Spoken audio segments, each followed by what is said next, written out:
E ainda mais porque naquela oportunidade tive a felicidade de fazer o primeiro gol, que deu início, sabe, que deu abertura para a gente conseguir fazer mais gol. O jogador está muito afastado da torcida e está muito afastado da imprensa. Hoje a imprensa, para trabalhar, eu acho que ela tem muito mais dificuldade que antigamente. Na nossa época a gente era amigo, sabe? Eu sou grato ao Internacional pelos 6 anos que eu convivi lá com eles, mas o meu amor de coração é o Cruzeiro. Não tenho que mudar isso, não tem como arrancar isso dentro de mim, né, Dimar? Os principais nomes do mundo da bola. Dimar a entrevista.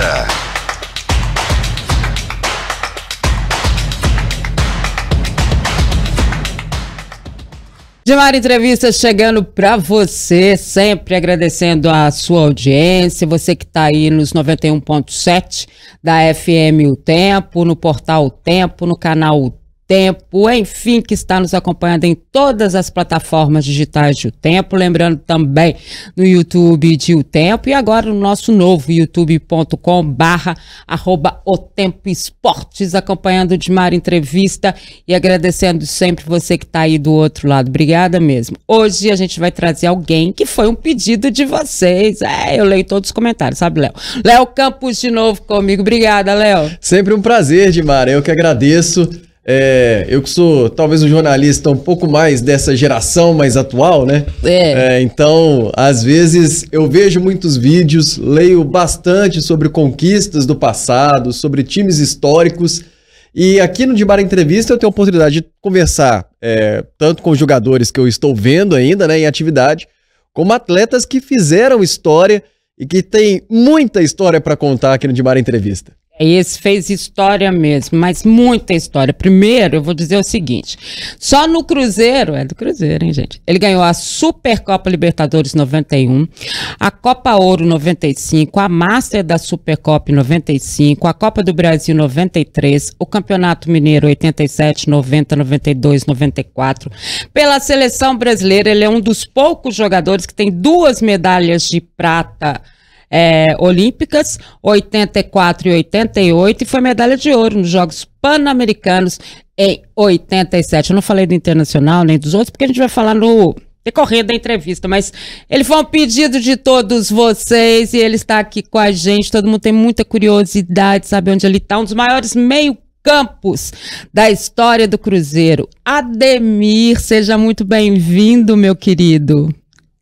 Eu que agradeço a oportunidade que vocês estão me dando aí, de novo, entrar em contato com vocês, com o povo mineiro, que eu tenho uma gratidão eterna por todos aí, que pelo tempo que convivi com vocês, eu realmente consegui conhecer um povo que é muito amável e muito querido, que é o povo mineiro. Então, assim, a minha família toda, sabe, a saudade sempre é grande, ainda mais quando a gente começa a conversar com pessoas que são de Minas. O prazer é todo meu, boa tarde a todos aí, e é uma satisfação muito grande aí estar com vocês aí.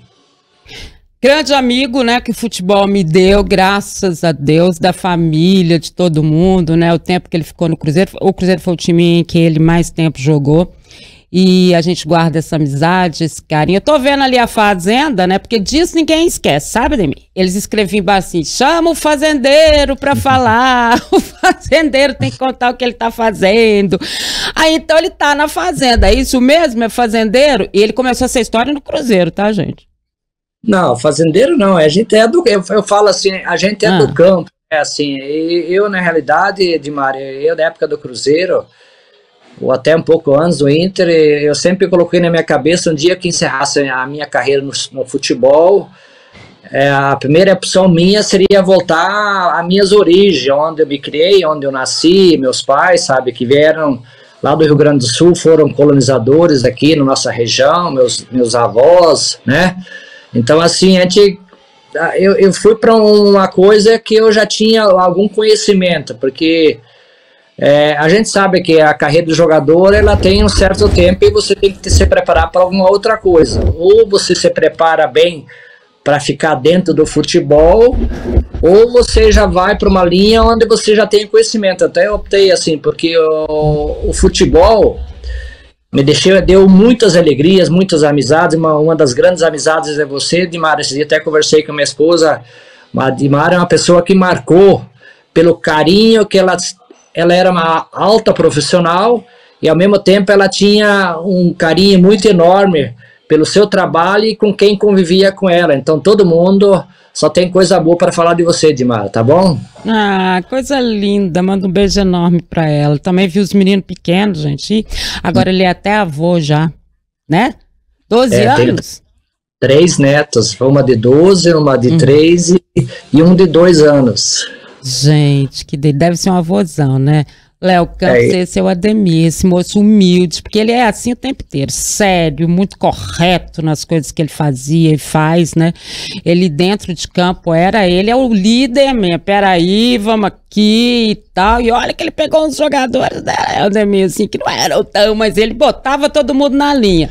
Ele verdade. É esse. E você falou aí sobre a Supercopa, né, Dimara, que o Ademir conquistou pelo Cruzeiro na década de 90, e a década de 90 foi muito vitoriosa para o Cruzeiro. E todo jogador que a gente pergunta dessa época, qual o título mais importante e etc. Todo mundo fala da Supercopa. Talvez pela decisão que teve contra o River, por ter perdido o primeiro jogo por 2-0, consegue reverter esse placar jogando em Belo Horizonte. E se, para quem ainda talvez estava no elenco mais discreto, essa foi a competição mais marcante, eu imagino que pro Ademir também, porque ele fez gol naquela final contra o River, no jogo de volta em Belo Horizonte. Então, queria que você falasse um pouco, Ademir, se de fato aquela competição para você, das conquistas pelo Cruzeiro, foi a mais marcante e o que você lembra, especialmente daquela final contra o River Plate, que é muito comentada, né? É verdade, porque por que eu falo que ela foi marcante para mim também? Porque o Cruzeiro vinha de um título internacional há muito tempo que não tinha ganho, né? Então aquela Supercopa de 91, ela trouxe a lembrança da Libertadores que o Cruzeiro tinha conquistado antes. Então assim, é um reflexo daquilo lá. Então para a gente também, porque o próprio o adversário nosso era um adversário de alto nível, tanto é que eles tinham 9 jogadores da seleção da Argentina naquela época, e pelo placar que nós fizemos lá, que foi feito lá, nós perdemos de 2-0 no campo deles, e para uma decisão, a gente sabe que se levar uma decisão com a vantagem de 2 gols, não é fácil, né, qualquer jogo que vai conseguir reverter isso aí. Então, eles já vieram com essa confiança de ter o título na mão, e nós, mesmo tendo que fazer 3 gols, nós estávamos com uma autoconfiança enorme naquele dia. O nosso time naquele dia parece que deu um clima, deu um ar positivo, uma corrente positiva, e realmente não sei o que aconteceu. Que tanta energia, vibração dentro de campo que nós tivemos. Eu posso falar uma coisa para vocês. Nós fizemos 3-0 naquele jogo, e eu tenho quase a convicção e a certeza, se nós precisássemos de 4 ou 5, nós teríamos feito também. Tanto era, sabe, a dedicação e o jogo empolgante que deu naquela noite. E ainda mais porque naquela oportunidade tive a felicidade de fazer o primeiro gol, que deu início, sabe, que deu a abertura para a gente conseguir fazer mais gol, porque se desse tempo ainda mais de passar alguns minutos ou deixar para o segundo tempo, eles iam vir com um time mais fechado e seria bem difícil o Cruzeiro conseguir fazer essa marca de gols, essa diferença de 3 gols que tínhamos que fazer sem ir para os pênaltis. Então essa abertura do primeiro gol naquele momento, sabe, deu uma confiança enorme para nós e para eles um pouco de segurança. E graças a Deus o Cruzeiro conseguiu tirar vantagem dessa e conseguiu essa grande vitória, né? Eu estava lendo ainda sobre a Supercopa, Odimar, aqui na fase anterior, diante do Olímpia, entrevistamos o Nonato aqui outro dia, né? E o Nonato, ele acaba fazendo gol, aí sai para comemorar, provoca a torcida adversária. E quem foi o apaziguador dessa aí foi o Ademir. Você era mais cabeça no lugar, por isso foi lá apaziguar, Ademir? Como é que foi esse episódio? É que assim, às vezes assim, essa coisa é uma coisa de natureza. E eu sempre tive isso comigo. Eu brigava dentro de campo pela bola. eu sempre tentava colocar na cabeça do jogador. Eu sei que às vezes no momento quente, sabe, às vezes uma confusão, o sangue sobe, né? Mas eu conseguia sempre, em todo momento da minha carreira, eu conseguia manter esse momento sempre ser tranquilo também. Mesmo que eu ficava bravo, o sangue esquentava, levava uma pancada, ou um cutucão, ou uma entrada violenta, mas eu, graças a Deus, eu posso confirmar uma coisa para você, eu nunca fui expulso numa partida por revide. Eu já fui expulso uma e outra vez, às vezes por 2 cartões amarelos, né, no jogo, ou por uma obstrução de jogada, uma falta, mas nunca por revidar ou agredir alguém dentro de campo. Então, assim, essa coisa eu carreguei toda a minha vida. Então, eu tentava passar para o grupo sempre isso aí, porque você perder um jogador por causa de um revide é um prejuízo muito grande. É muito maior do que, às vezes, se evitar de fazer uma falta, levar um vermelho e não deixar o adversário fazer um gol. Daí é outra história. Então, como eu tinha ainda mais essa liderança de capitão, a minha preocupação sempre foi deixar os jogadores com tranquilidade dentro de campo. Então, a gente vinha fazendo esse trabalho durante a semana. E uma coisa eu vou dizer para vocês, um clube, um time, quando quer ganhar, as peças todas têm que, sabe, estar bem entrosadas, sabe? O ambiente positivo, o ambiente que a gente consegue fazer no grupo, isso traz grandes resultados dentro de campo. Então não adianta você ter um time de grandes jogadores e fora de campo você não tem um ambiente de amizade, de um ambiente de união, sabe? E era sempre uma preocupação que eu tinha em todos os clubes que eu joguei, né? Enio Andrade, o treinador, o time que foi a campo nessa final que a gente está falando, Paulo César, Nonato, Paulão e Adilson, a zaga da seleção brasileira. Célio Gaúcho, na lateral, isso mesmo, né? Ademir, Boiadeiro e Luiz Fernando, Mário Tilico, Charles e Marquinhos, e ainda no decorrer da partida o Macalé também entrou. É isso mesmo, né? O time da final? Sim, ia ser mesmo, hein? Era um grande time, hein? De massa, hein? E Dimar, aconteceu um lance ali, porque no posicionamento do primeiro gol não era eu que posicionava ali, era no treinamento, era o Luiz Fernando Flores, a primeira trave ali. E como o Luiz Fernando tinha saído um pouquinho antes, sabe, uma lesão, entrou o Macalé. E quando deu o escanteio, eu olhei para o Macalé e o Macalé ficou parado no meio de campo. Daí eu falei, Macalé, fica você na minha que eu vou lá no do Luiz Fernando. E vamos posicionar na posição do Luiz Fernando porque era uma jogada treinada na primeira trave ali. E deu tão certo que eu consegui fazer o gol ali que deu a abertura do placar, né? Então, assim, são coisas, às vezes, que por questão de segundos, às vezes uma decisão dentro de campo soma, né, Dimara? Tô vendo você pensar aí, né, e revendo, né, na sua cabeça, dá pra gente ver, obviamente, que você tá lembrando do lance todo. A gente tem falado muito aqui, né, Léo, dessa questão da liderança em campo. O que é liderança em campo? É isso que o Ademir falou, né? É a visão que o jogador tem, a história que ele tem, porque só quem tá em campo sabe o momento certo de fazer determinada coisa. Só que você tem que ser ouvido pelos seus companheiros, né? Você precisa ter essa liderança para que os seus companheiros possam te ouvir. E olha que ele tinha no banco nada mais, nada menos que o Enio Andrade, que era o melhor treinador da época. Eu sou para dizer que até hoje o Enio é perfeito, moderno, né? A história do Enio é muito maior do que foi na época dele. As ideias contemporâneas. As ideias, né, de hoje é muito do que o Enio tinha anteriormente. E o que o Ademir tá falando é exatamente isso. Quantas vezes você chegou pro Enio e falou assim, não tá dando certo, vamos fazer diferente? Quantas vezes? É que eu não precisava falar isso para ele, porque ele era eu sempre falava assim, o Enio Andrade não era um treinador, ele era um professor. Você deve ter visto alguns lances de treinamento dele. Ele ensinava até como você tinha que se posicionar o teu corpo para bater na bola, para marcar, para cabecear. Então ele realmente tinha uma preocupação muito grande. E a grande vantagem do Enio Andrade, que ele era uma pessoa séria assim, mas ele tinha um coração mole, cara. Então, assim, era um ser humano fabuloso. Por isso que ele foi, sabe, tão vitorioso. Então, assim, em todos os clubes que ele foi, ele conseguiu marcar, né, Edmar? Então, a gente tem esse carinho muito grande por esse Enio Andrade. Eu tive a felicidade de poder trabalhar com ele 2 vezes no Cruzeiro, né? Então, assim, foi uma pessoa que marcou dentro do clube também. Marcou muito, só para completar esse negócio do Hélio. E o Enio Andrade, ele era duro. Ele sabia que a gente chegava, tinha a hora que a gente chegava, a imprensa. Não era esse monte de gente cobrindo, né? Era menos.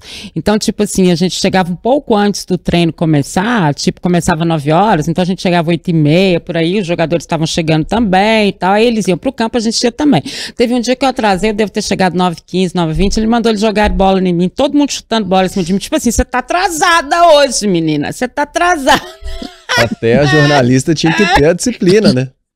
Até ele cobrava disciplina.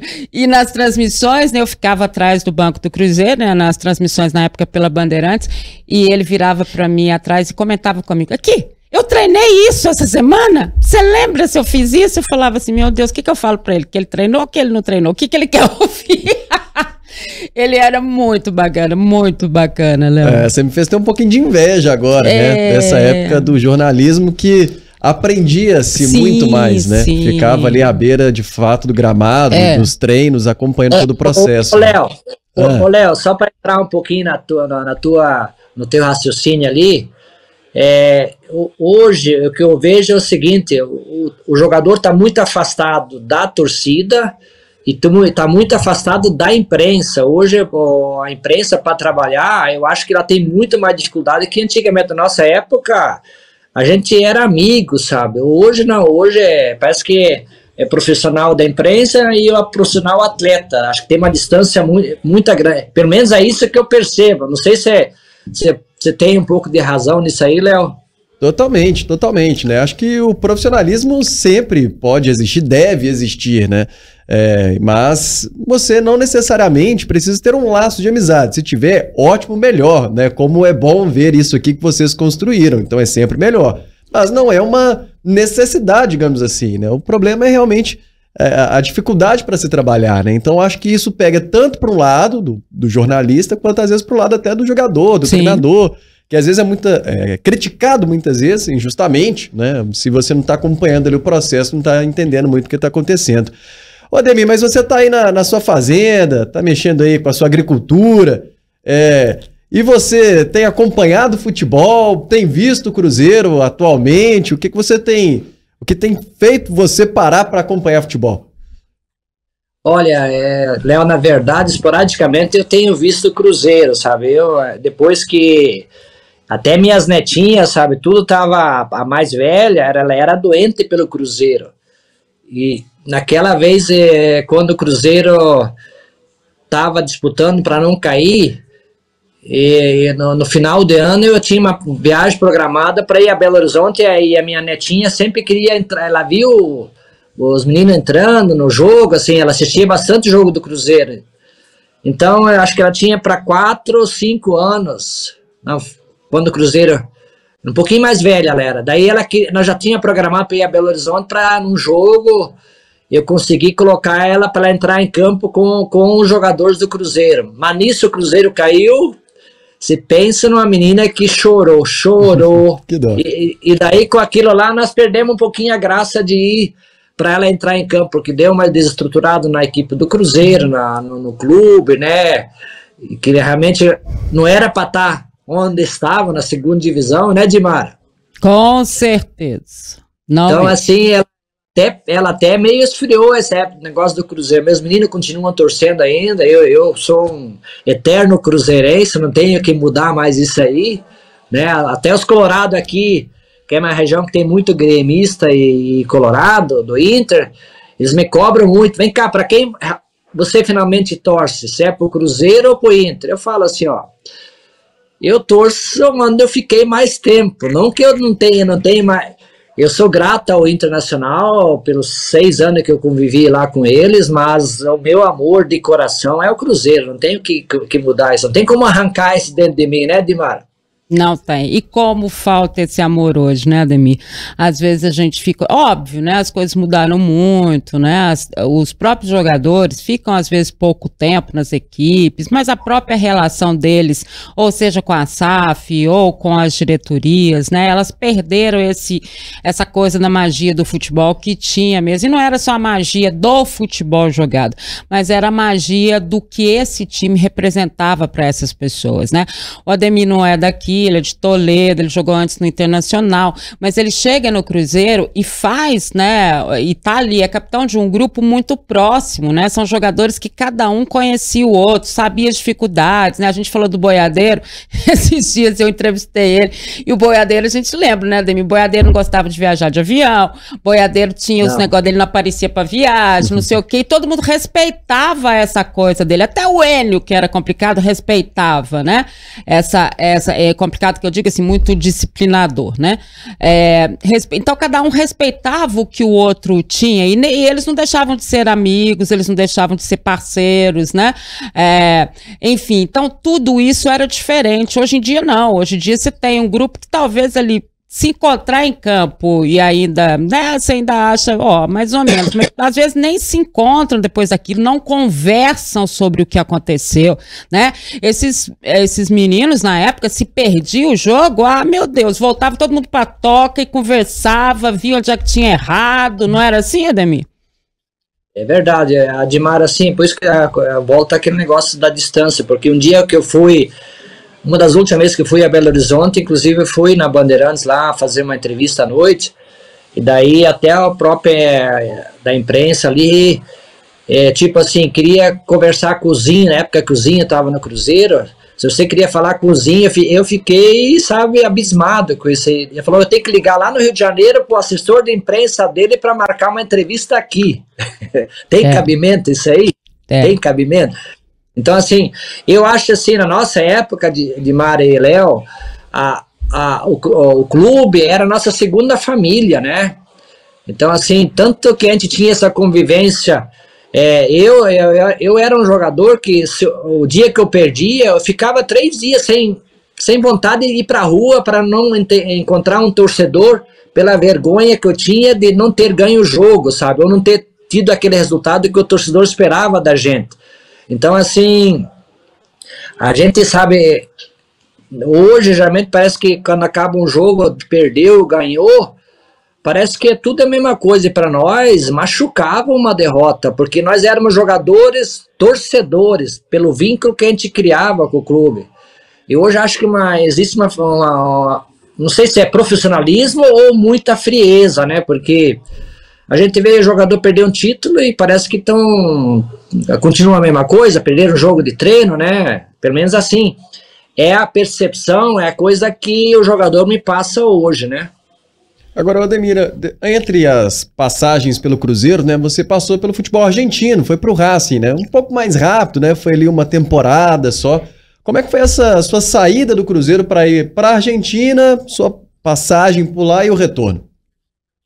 Para mim foi uma grande surpresa, porque eu tinha acabado de renovar o contrato com o Cruzeiro, e já tinha jogado um jogo da Supercopa de 92, e tinha feito o Campeonato Mineiro pelo Cruzeiro, época que o Renato Gaúcho veio, né? E o Cruzeiro ele preparou um time para ser bicampeão, e foi. De repente, meia-noite, o César Massi me liga, fala, Ademir, tô te negociando pro Cruzeiro, o empresário tá vindo agora de noite, não vou... Eu falei, mas César, presidente, nós renovamos o contrato. Mas eu não consegui negar para eles, porque na época era diferente, o clube que negociava a gente tinha que praticamente aceitar o que o clube colocava para a gente. E para mim foi uma tristeza muito grande essa ida para o Racing, era uma coisa que eu não queria, não estava na minha cabeça. Mas o César fez essa transação, e também eu não queria daí, sabe, deixar o César na mão. No outro dia fui na Toca da Raposa, era Jair Pereira ainda. Daí ele falou, Ademir, você vai mesmo? Eu falei, Jair. O Jair Pereira queria que eu continuasse. Eu falei, Jair, me negociaram, vou fazer o quê? E daí fui lá e a sorte, a graça de Deus que depois o César Massa, um dia de manhã, me liga e pedindo se eu queria voltar para o Cruzeiro. Eu falei, é agora já.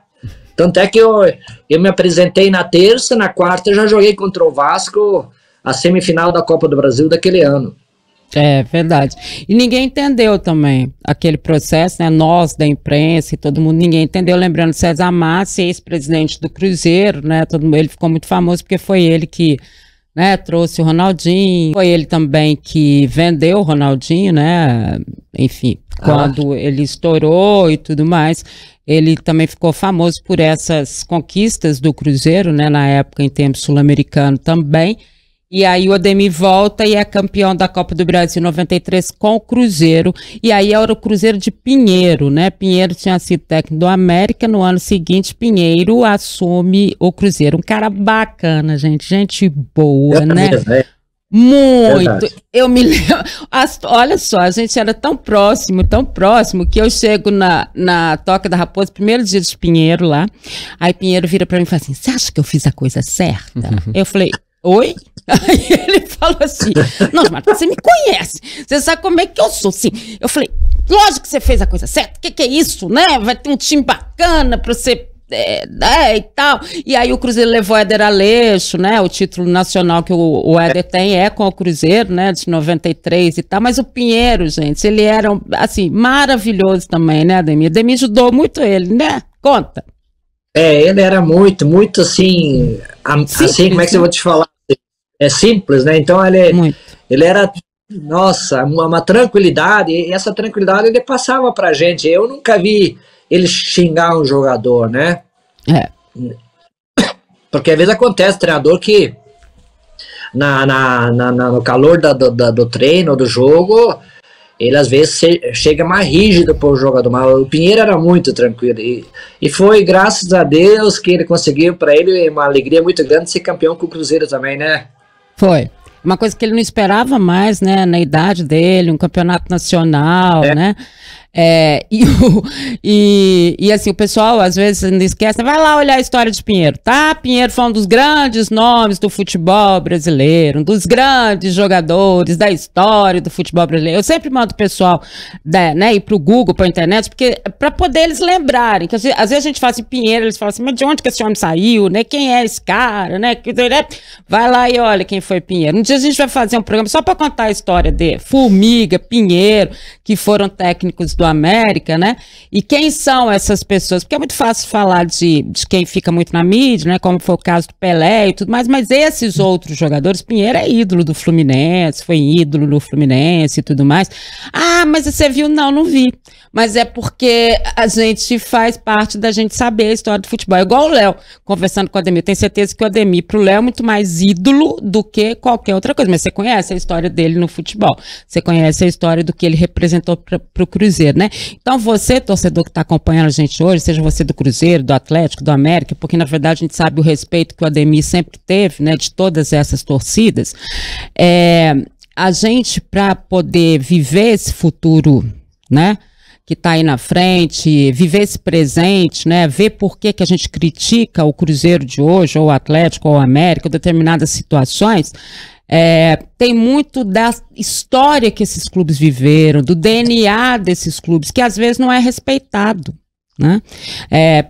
Cada time tem a sua história, a sua razão, né? O time que passou pelo Ademir, que foi o Cruzeiro do Ademir, ele, com certeza, ele tá nesse Cruzeiro de hoje e vai estar no Cruzeiro do futuro, porque faz parte de um processo, né, que essa torcida viveu e que todo mundo viveu e que cada um fez na sua história e na sua parte. Então você tem que conhecer o passado, porque senão você não respeita nem o presente e muito menos vai ter futuro. É meio por aí, né, Ademir? Verdade. E uma coisa, falando treinador aí, Edmar, uma das coisas porque eu não preferi continuar depois de jogador como uma carreira de treinador, porque um dia o Enio Andrade, ele estava conversando comigo e ele falou: alemão, uma coisa eu vou falar para você, ser jogador é difícil, mas ser treinador é muito mais difícil. Daí fiquei com isso na minha cabeça, falei, poxa vida, Se ser jogador já é difícil, imagina treinador. Então eu falei, pô, eu vou procurar outra coisa. Ou daí o Enio Andrade colocou um trauma no Ademir, né? Ou então deu um ótimo conselho, né? Agora deve estar mais tranquilo o Ademir, né? Deve estar mais no sossego. Agora... uma das coisas que eu optei para o campo como a época de jogador, viagem, pessoas, sempre, sabe, você tá em uma vida mais agitada, né? E eu, como cresci no campo, eu voltei para procurar essa paz, assim, de trabalhar, sabe, naquilo que eu gosto e de estar na natureza, né? E uma coisa que puxou muito para mim isso aí, né? E eu falo uma coisa para você, muito jogador fala, mas o clube não aproveita esse, não aproveita fulano, mas só que assim, eu vou falar uma coisa para você. Se o jogador quer continuar, depois que parar de jogar futebol, ele quer continuar no esporte, como diretor, ou como treinador, ou como educação física, uma coisa, ele vai ter que se preparar para isso. Não é só acabar dentro de campo e achar que já está feito um treinador, já está feito um diretor, já está feito um auxiliar, um ajudante. Eu falo assim, hoje o jogador, ele que está nessa profissão, ele tem que passar uma coisa a mais daquilo que ele aprendeu só dentro de campo, né, Dimara? E, Léo, eu acho, né? Com certeza. Me conta um pouquinho de seleção brasileira, Jogos Olímpicos 84 e 88. Por que vocês não chegaram ao ouro olímpico, gente? Que demorou tanto, desse tanto? Dimara, não é desculpa. Você sabe que às vezes numa Olimpíada, você subir o trono já é uma conquista grande, né? Mesmo a bronze, prata, se subir o pódio já é uma conquista porque é do mundo inteiro, né? As modalidades inteiras, né? É um pouco diferente de Copa do Mundo, que é só o futebol, né?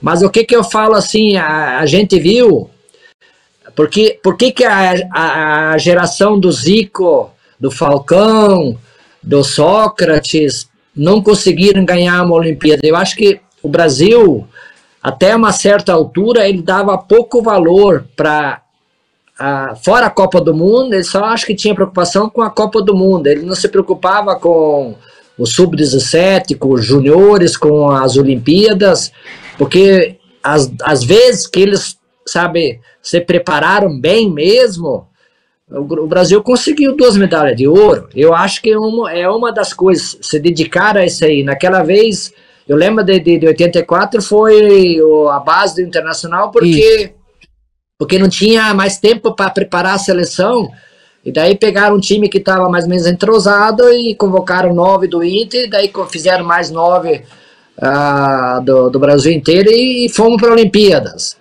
Então, assim, era uma coisa mais amador, sabe? Era uma coisa do amor, sabe? Tanto é que nós não tínhamos roupeiro, nós não tínhamos massagista, nós lavávamos nossa roupa na lavanderia.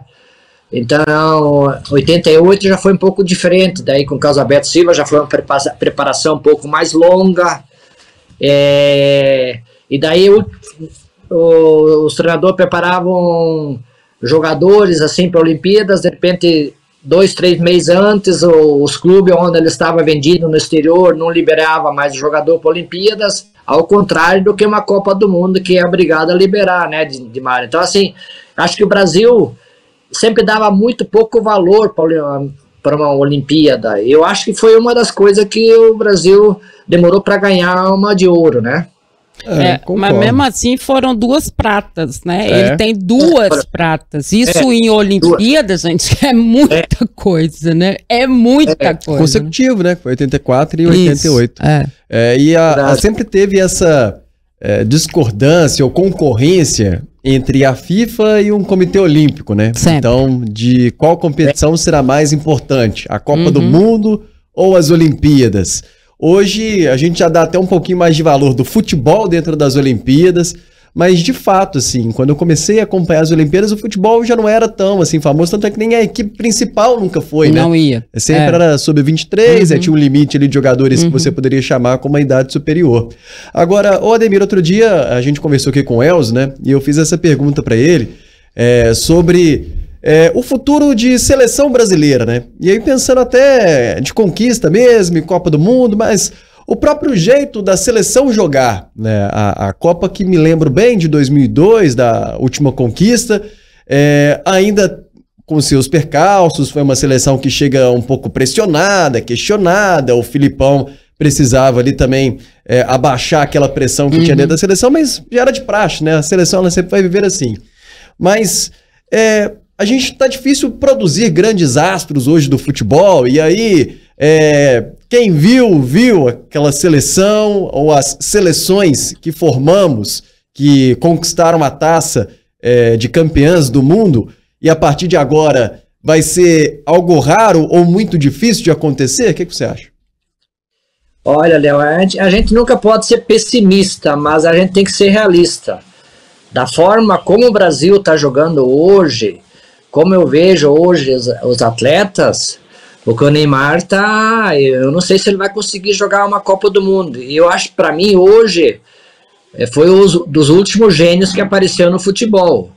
Nós temos outros grandes jogadores, mas jogador gênio a gente não criou mais. O Neymar foi o último, e o Brasil, das gerações da minha época para trás, o Brasil era cheio de cracões na seleção, cheio de gênios. Hoje nós não conseguimos mais formar esse jogador. Eu acho que uma das coisas que está atrapalhando assim para nós é a precocidade que o jogador está indo posterior.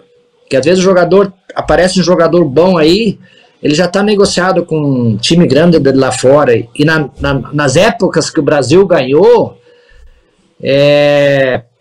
pelo menos aquela época do Zico, 90% dos jogadores atuavam no Brasil.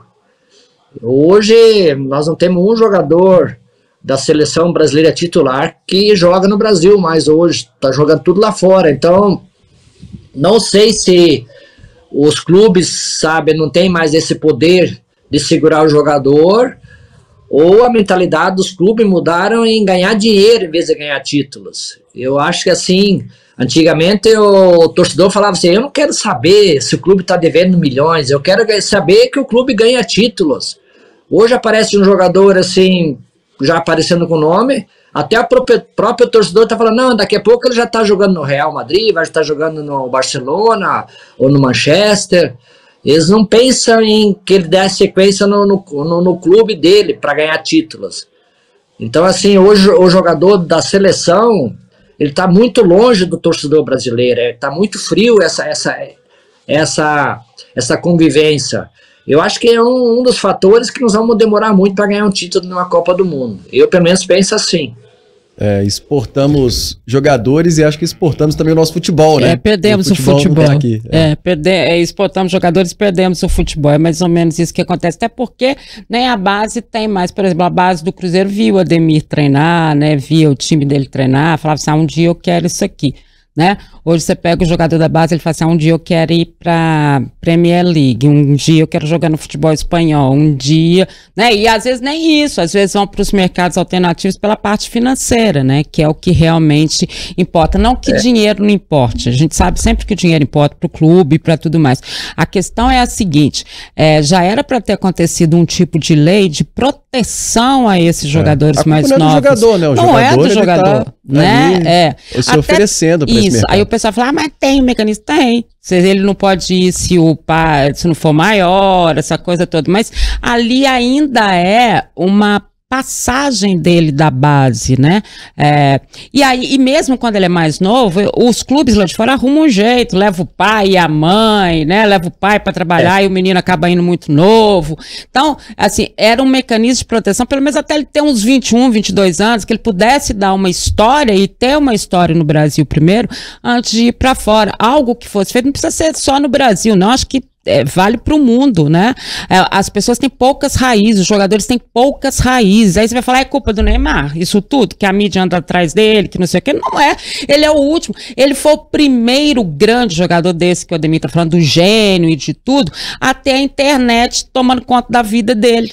Né? Então ele foi o primeiro a ter esse tipo de coisa na época. Isso é uma mistura de influencer com jogador, exatamente, né? Na época de Ronaldo Gaúcho, Ronaldo Fenômeno, Kaká, não sei o que, não tinha internet, ninguém ficava na cola dele, ninguém sabia pra onde que eles tinham ido ou não tinham ido, eles iam, tá?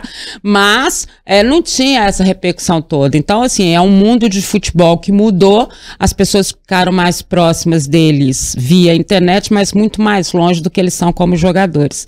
Né? E aí acho que o respeito foi se perdendo nessa história toda, ele é desrespeitado, o torcedor é desrespeitado e fica essa confusão que a gente acompanha no futebol hoje.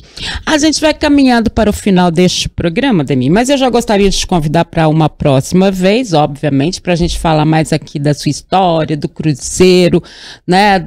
Enfim, de tudo. Queria que você deixasse uma mensagem para o torcedor cruzeirense, esse que te pediu, foram muitos, pediram, tá aqui o Ademir falando, vocês mataram saudade dele, vendo ali um pouquinho. Então, queria que você deixasse uma mensagem para o torcedor cruzeirense que não te esquece, hein? Eu agradeço eternamente. Eu sempre falo assim, tem coisas que na vida da gente marca, e o Cruzeiro marcou muito, o povo mineiro marcou muito, a imprensa mineira marcou muito, porque eu sempre falo para minha esposa, a imprensa de Minas Gerais, ela era profissional, mas ela era mais amiga, sabe, assim, não só de mim, sabe, de outro jogador, porque todo mundo fala isso, em contrapartida que no Sul, eles já eram muito mais bairristas, sabe, criticavam porque às vezes fora de campo você estava fazendo uma coisa, aí um cara que era do Grêmio ou do Inter já criticava, era uma coisa de revanchismo muito maior. Então a imprensa de Minas me marcou muito. E o que eu posso dizer para o torcedor, que como é uma paixão eterna, a gente nunca vai poder perder a esperança porque nosso clube glorioso, ele consiga novamente chegar e disputar títulos, né? Porque praticamente assim, nós estamos, em termos de título, o torcedor do Cruzeiro está carente, né, Dimar, ultimamente. Era acostumado a ganhar pelo menos um título por ano, mas eu tenho certeza que o trabalho que está sendo feito aí, logo logo nós teremos uma grande equipe de novo, que estará disputando na ponta aí um Campeonato Brasileiro, uma Copa Libertadores, ou esses campeonatos sul-americanos hoje que tem aí, para uma Libertadores, né? Para que possa novamente entrar na onda das conquistas. É a esperança que nós temos e é essa esperança que eu quero transmitir para o meu querido povo cruzeirense de Minas Gerais. Tá bom? Um grande abraço para vocês também aí. Obrigado pela oportunidade. Nós trocarmos umas ideias, de eu expor as minhas coisas. E pode dizer para o torcedor que estou muito feliz onde eu estou hoje, mas sempre antenado com Minas Gerais. Que bom, que bom. Gostou, Léo? Gostei. Sua responsabilidade só está crescendo, viu, Dimara? Porque cada convidado que você traz, né, cada bate-papo muito bom, ótimas entrevistas.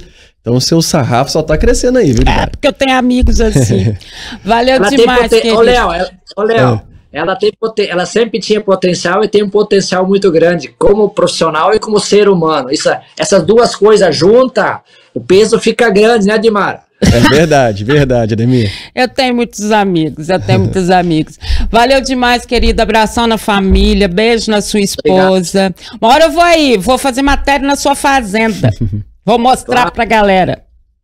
Você sabe que é sempre bem-vinda, as portas estão abertas aí para conhecer o Sul aí também, nossa região bonita aí.